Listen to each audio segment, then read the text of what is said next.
Welcome back to Where Passion and Purpose Collide. Today we have our token man, Leo Goldberger. Very excited to have him on. He's a friend of mine. And I'll tell you a little bit about him. Leo Goldberger started his franchise career in 2015 when he launched the Patch Boys. He quickly became a household name in the franchise arena when the business took off, and in less than 5 years, he grew it to more than 100 locations. Early in 2020, he was bought out by the Belfour Franchise Group. Leo loves to create new concepts just like he did with the Patch Boys. It was a new concept in the franchise world, untested and unproven, but he worked hard and found success very quickly with that brand. Today, Leo has Dryer Event Squad and Frost Shades. They're both home-based concepts that are in demand with low overhead and huge profit margins. He has also just launched a new brand, which he's going to tell us about, that has a ton of potential, and he's really excited to tell us about. Leo has a passion for making people successful. He enjoys the challenges that come with it and loves to see franchise owners become entrepreneurs. So Leo, welcome to the show.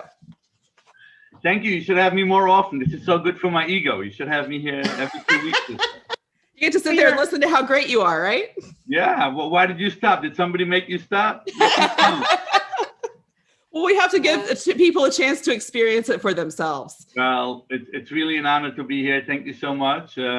As a man, I know I'm the token man today. I look at your magazine every month and I follow your website, and it's a really great job. So I'm really excited to be here. And you were a big part of helping us launch the Franchise Woman. So we're very grateful to you and to your support. So can you backtrack for us a little bit, Leo, and tell us how you got into franchising? Well, it's not really such an exciting story or a very sexy story, but to give you like the quick version, I was in construction all my life, starting in the 90s. And 2007, just looking back at 2007, I had a company with over 400 employees with lots of money in the bank account, doing big skyscrapers in New York and everywhere else. 2008, I had no money and no employees and no house. If you remember a little bit, you're still young enough that you don't remember 2008. You were still a little kid then, but in 2008, the bank, collapsed on all of us. And with a couple of bad years, but a couple of years later, I came up with the Patch Boys concept. It was a struggle to get it going. Franchising is a little bit more than just taking an idea. You really got to work it first yourself to make sure it's a great concept and you can make money out of it. And then I just went to one of those trade shows, home shows, to talk about the Patch Boys. And across the street was a franchise show. And I met a gentleman called Chris Connor, and he heard what I had to say, and he said, "Oh my God, this would make the best franchise concept." Keep in mind at that particular point, I didn't know how to spell the word franchise. But 2 years later, we just launched, and here we are doing franchising. What a great story! So you're kind of an accidental franchisor. Yeah, or like they call a mistake. Yeah. Yeah.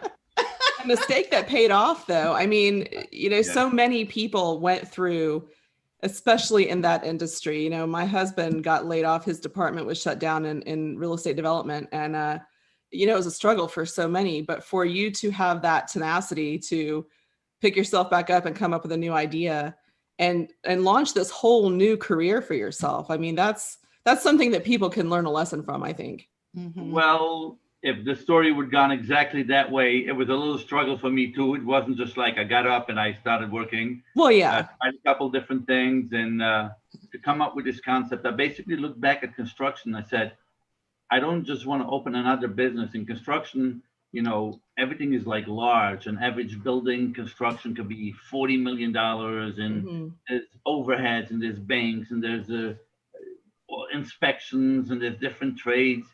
At the end of the day, even if you're left with 10% out of a $40 million project, it's a lot of money, but you never end up with a 4%. So you could with a 10%, you can go through 2 years, and then this expense came up. So I was looking for specific items, and Patch Boys at that particular time was something I said to myself, how many times have people called me that they have a little, sheetrock that's broken, and who wants to go there for a little sheetrock? You put some compound, you wait a day, you come back for the second coat and the third coat, and And it's much more than that. Going into someone's house where everything is clean, and the typical construction trade, you have these big boots and dust all over the place, ladders and hard hats. And I just realized we've just got to find a way how to do it. And there was no such a concept in the franchising world. Today, there's a couple of copycats already out there, but at that particular time, nobody has done it before. So I had to first take the brand and really make sure that it's workable and that it's profitable. And we figured out a way how to do it. And 5 years later, it's owned by the Pelfor Franchise Group, and they're continuing to grow it, and it's a really great brand. Well, it is. It is well received. My husband, Leo, and I met because my husband bought a Patch Boys franchise here in Alabama, and the thing that they tell him the most often is nobody wants to do a small patch. They can't ever find somebody to come out to do the smaller jobs. So they're always very grateful to have found somebody whose expertise and focus is just that. So it is something that people were looking for. That's how we met. And for the record, I only sold it to him because of the woman behind the man. That's the only reason. Just so we know the record for that. Yeah, but I was down, in the Gulf Coast with you guys a couple of days, and it was really nice. And that's how we got the connection.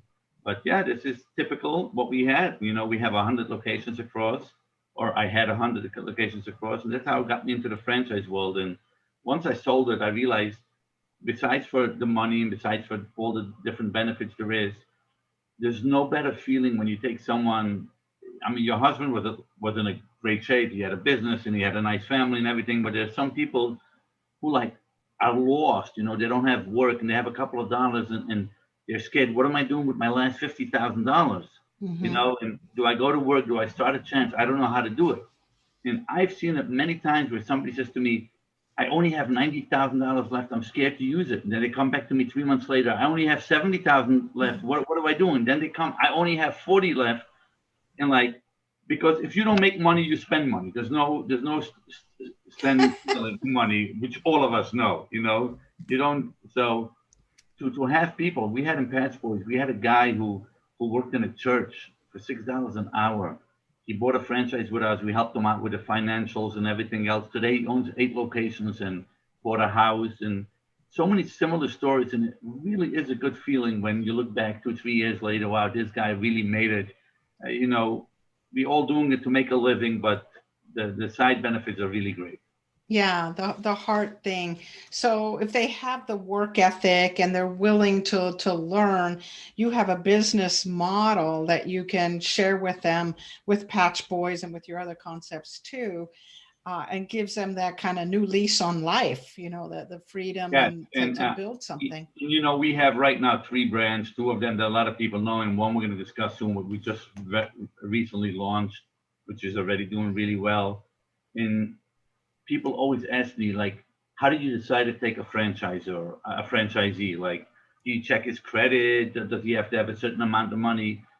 And I always say, all this, obviously, we got to check a little bit to know who we're dealing with. But to me, it's all about being passionate and being hungry.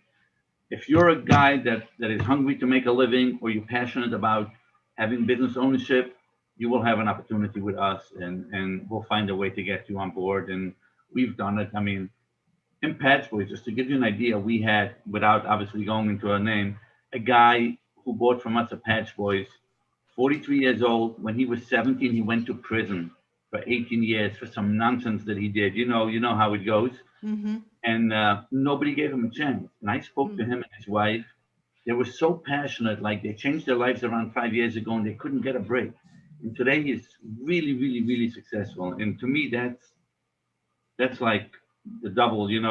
There's nothing better than that. So you're talking our language, Leo, where passion and purpose collide, right? And that's what you're saying. If they have the passion, 100%.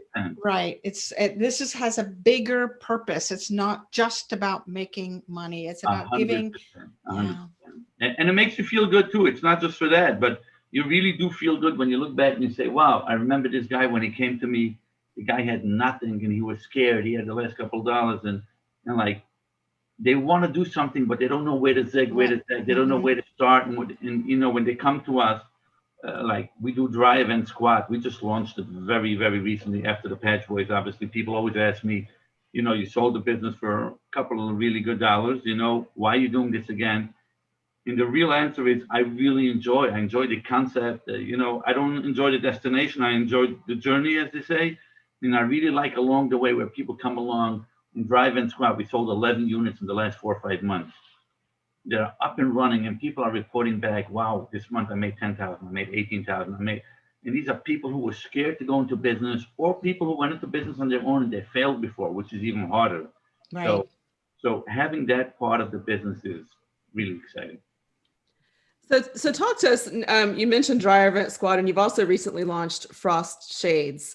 And what I think is really interesting about your gift, I think, is coming up with a concept and putting it into action and making it happen. And you've chosen very niche businesses, and they all have a commonality that they're low overhead, high margins. So tell us how you navigated to that particular space, because I think that's one reason that you've been so successful is that you can get these people in at a low cost. They're going to start making money quickly, and it's a very niche thing that people need. Well, the name of the game to make money is all about overhead. I mean, everybody understands it, but not everybody practices it. I've spoken to people who went into different kind of business. I don't want to get into other people's business, but where on the first of the month, they need $4,000 to pay for the warehouse. They need a high-low in there. They need a trailer. They need 2 trucks. They need 2 guys to accept material, and they need inventory. And it takes you like years and years until you get even, let alone start making a profit.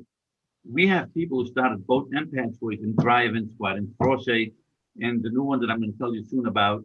I'm keeping you in suspense a little bit. We're on the edge of our seats here. Control yourself. Where people in month number 2 told me, wow, I just made a $4,000 profit. A profit, not a sale. Mm-hmm. Because there's no overhead. You don't have to pay rent for an office. You literally need a phone and passion. That's all. If you have that, you will make money, because everything we do is a service that's very much needed. So, for example, you look at Drive-In Squad. This is the only home-based service business with 0 cost of goods. 0. You buy the machine one time for $2,000, and the person calls you that my vent needs to be cleaned. You look at every service business. In the morning, they're all lined up by Lowe's or Home Depot. They got to buy paint. They got to buy sheetrock. They got to buy electric wires or plumbing supplies. You go up there. We put in the vacuum. We take some measurements, airflow measurements. We throw it in the garbage. We go to the next shop. So you could do 10 to 15 of those a day at $99 to $129 a pop, and your cost of good is nothing. And we see profit margins right now anywhere between 50 and 70%. So we've had people in month number 1 came home with a profit. Month number 2 came home with a decent profit, So that's number 1. Another thing that I'm very careful with all my brands is work and life balance. That's very, very important to me. I don't ever want to see somebody open a business where he'll tell his wife, for the next 5 years, I'm not home because I got to develop the business. So just like with the Patch Boys, we have it now with Drive-In Squad. If you look at most home service business, the first thing you'll see on their van, it says 24/7. Because if you're a plumber or you're a restoration guy and somebody calls you, hey, I have a leak in my basement, Thursday, 11 p.m., the last thing they want to hear, I'll see you on Monday, 9 a.m. You want to get the next half hour. Nobody calls us 2 p.m. that I have a crack on my wall. Nobody calls us like my drive-in really needs to be clean. Could you be here? And nobody calls us to tint their windows at 4 a.m. in the morning. So we're one of the very, very few home service brands that every brand that we offer is 9 to 5, no weekends, no. You really can have the idea about here is you make money, you have a good life work balance, low overhead, all these kind of stuff. So every business that we're involved with will have the same features. This is brilliant. It's also, like you said, less stressful. We're not, dealing with all of a sudden a flood and I got to clean up a flood in my house or something dramatic. This is something that can be planned and organized around not only our lives as business owners, but our clients' life, where it works within their schedule for us to come clean out their dryer vent or to patch that particular hole, which, by the way, I just bought a home and I got a hole because of some mold. And I'm thinking, I got just this little hole and I need it. Find someone for you. There you go. There you go.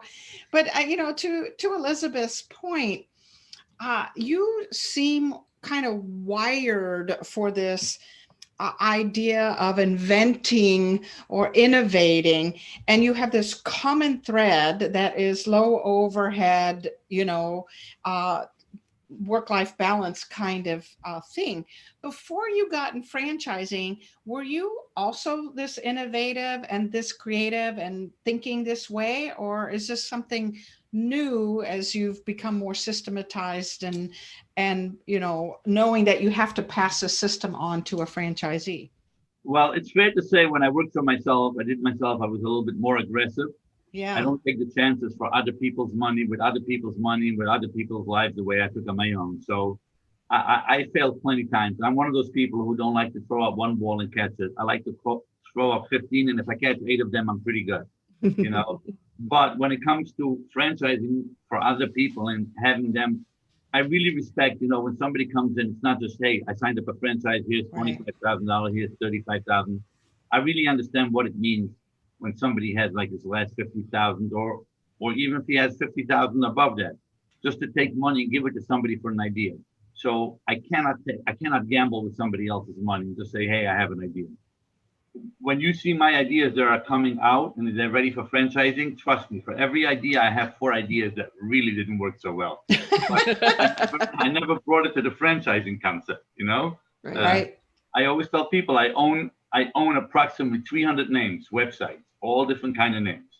Some of them will probably not get renewed once I die, because I keep renewing it thinking that one day I'll do it. But to take that process and go to someone and say, hey, invest in it, I like to know that I've tried everything and I figured out a way how to make money, and we tested it again and again and again. And that's when I could take it out there. So, which, we have 3 brands, and we just talked about, Frost Shades and Dry Vent. Recently, we just announced a really, really great brand, and this is going to be drum roll. We need a drum roll here. It's not that dramatic, but first of all, you got to learn how to pronounce the name. It's called Magnetainment, which is a magnet and entertainment. So we combined the name Magnetainment. And if your viewers are going to go online and check magnetainmentfranchise.com or just magnetainment.com, it's really an amazing concept. We just launched it literally 3 days ago, and we have approximately 60 people who are looking to buy. Wow. I think out of the 60, 53 are women. Hey, there you go. That's going to be give an opportunity for people, women 23 years old, 24 years old, where they could go into business for themselves. One of the most amazing business. What we do, you throw a birthday party for your daughter, for your sister, for your friend. We come in over there, we take pictures, and on the spot, we print them on magnetic backgrounds, and we hang it up so for people to take it home. It's one of the most inexpensive ideas to have a party really rocking and rolling. And with today's youth, especially younger women, everybody's an influencer and everybody's a photographer and amateur photographer and everybody has a friend. It's such a great concept, and the all-in price for that with the franchise fee and with all the expenses and everything is less than $25,000. So we really made it in a way where it's so inexpensive to go in there. And we use the same ingredients like we use with the other one. If you have passion, you're hungry to be in business, we'll find a way to get you into that business. So I think that's going to be one of those amazing businesses. And wait till you meet our president, a 22-year-old woman, Kayla Ryan, out of Nashville. A woman I've never seen any woman or man for that matter have so much drive. She's 22 years old. She owns her own home. She's graduated with college. She's just one amazing president. So we'll give you the first shot to interview her when the time comes. Oh, we would love that. Yeah, absolutely. And I think this is such a cool idea. You talk about birthday parties. You could do bridal showers or bachelorette parties or family reunions or corporate events, weddings, anything you could do. And you think you can't get a word in while I'm here, wait till you have Kayla. Take off the whole hour. So we'll have to keep you two separate so we can at least talk to Kayla. I'm just gonna be a fan watching. I'm not going to be in the same program. It won't be a chance for both of us. That's exciting. And so this is launched in the last few days, but what you talked about before was testing. And when we talked to you the other day to get ready for this call, you talked about the fact that you had tested it already. So it's a proven concept. We sure did. We tested it in Tennessee, where Kayla is. We tested it in New Jersey. And with drive-in, we did the same exact thing. With Frosted, we did the same exact thing. We opened 2 locations. It's much more than testing it. I know you can make money out of this business. It's not the testing part. It's figuring it out, the ins and the outs. You know, do I want to use this kind of concept? We made some software to make it easier, because we don't just take cameras. We'll take your theme of the party and incorporate it into this. How do we do it? Where do we advertise? How do we spend money on marketing? How much do we charge on everything? You know, so on and so on. It's just so much more. We don't just take a bit and say, hey, we'll clean drive-ins. I think people need it. When I present it to someone, I want to make sure they have every detail. You know, in our company right now, people look at me and they say, oh, you're a new company, which we might be a new concept, but obviously we have the franchise experience, but we have a huge team. We have a great marketing team. We have an operations team. We have a branding team. We have a compliance team. We have a legal team. We have a training department. So we have it all set up. So when you come in, you're ready to go straight out of the gate. So I've been in franchising for 27 years, and I know there's certain people that are wired for new concepts as franchisees and others that need to be with these mega things. But could you tap on a little bit the benefits of being with an early stage franchisor? There are many wonderful benefits of coming in early with Magnetanium. And I probably didn't say that right. I'm sorry if I butchered. But you'll get Magnetainment. We need to practice. Magnetainment. There we go. Thank you, Elizabeth. Practice for the last week, so she knows how to get it out. I've got it now. Well, there's obviously, just like you mentioned, there's a lot of good things about getting into a business that's fairly new and it has a great product. To me, I always ask the people, find me another product where you have the cell number of the CEO and deal with him.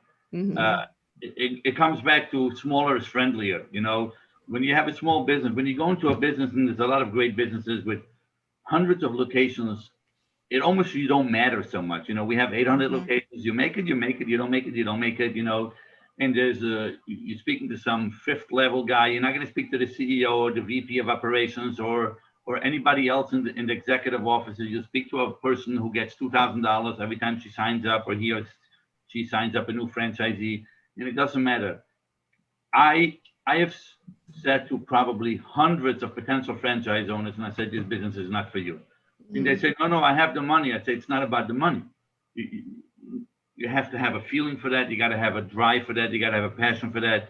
And I really look for that. So I do not allow anybody in the office to talk to a potential franchisee but myself, because it's not about just signing up numbers and having more numbers and having more people. I really get down to the bottom of it to make sure that this is what you like to do. You understand the ins and the outs of the business. But when you do get into our franchisee special in the first year or two, when there's very few locations or it's just starting, the benefits are endless. The team, nobody wants you to succeed more than a newer team. You know, as an example, I don't have to call 150 people and see how they're doing. I can literally call once a week those 8 or 9 people and work with them. We also get a lot more input. And what people don't realize in franchising, you could research your franchise a million times. It might work in New York and New Jersey. All of a sudden, you're in Lincoln, Nebraska, and they have a totally different way of doing things over there. You know, so we get that from new franchise owners, and we'll adjust. You know, if this particular advertising or marketing scheme works in the East Coast, it might not necessarily work over there. So we have tools to research it all. So the number one benefit from me to coming into a new franchisee is you'll get all the attention, and nobody's going to root more for you being successful than the people who are new in the industry. Well, and I will testify to that, because when Donald was researching you guys at the Patch Boys, he took a little road trip and went and visited people in their towns and learned about how it worked in different areas and all talked about, does this work the way that, they say it does? And every single person came back and said, yes. I remember that well, because I actually drove down to Philadelphia and I met Donald over there. Right. Yeah. I just followed different people every different day, and he got in. And to me, that was one of the reasons, by the way, why I said this guy is good, because he didn't just, hey, here's $25,000 I'm going to buy. He went to different locations. He also went to South Carolina, if I remember right. Yeah. I guess he kept driving down the East Coast and just stopped in everywhere we had a location. And he really did his research and asked the right questions. And to me, that comes back to the passion and to the hunger, where he wanted to succeed and he wanted to make sure that that's going to work by him. And good to see that you don't get to see him so often. He's busy working. Right. Yeah. But the nice thing was what you were telling him was true. And I think when you have that kind of a smaller system, you are able to have those interactions. People are more accessible across the board, you know, and you can be more certain of what you're getting into. So I think that kind of culture builds trust quickly, because with a newer system, that's something that you've got to do pretty immediately, wouldn't you say? Yeah, and I agree with that as well. It goes even a little bit further than that. If you're looking at a lot of these very large franchise people, and they're great people. I have a lot of friends in the industry. When a guy like your husband, like Donald, will search a business, and he's going to go to one of those businesses, they're going to give him a list of 5 of their best people, where you don't get a true picture of what's going on. And I want them to speak to everybody, even the Patch Boys by Donald. I gave him, I said, here are the 30 people at that particular time. I think we had like 30 locations. And I said, here are the 30 people. Some of them are really struggling. And I want you to see why they're struggling. They're not following the marketing, or they're not doing this particular thing right, which is very important, because every business will have, every franchise has close to a 10% failure rate, where people are just, you know, the old saying, you can bring the horse to the water, but you can't force to drink it, you know. We can give you a process, but if you're not going to follow it through.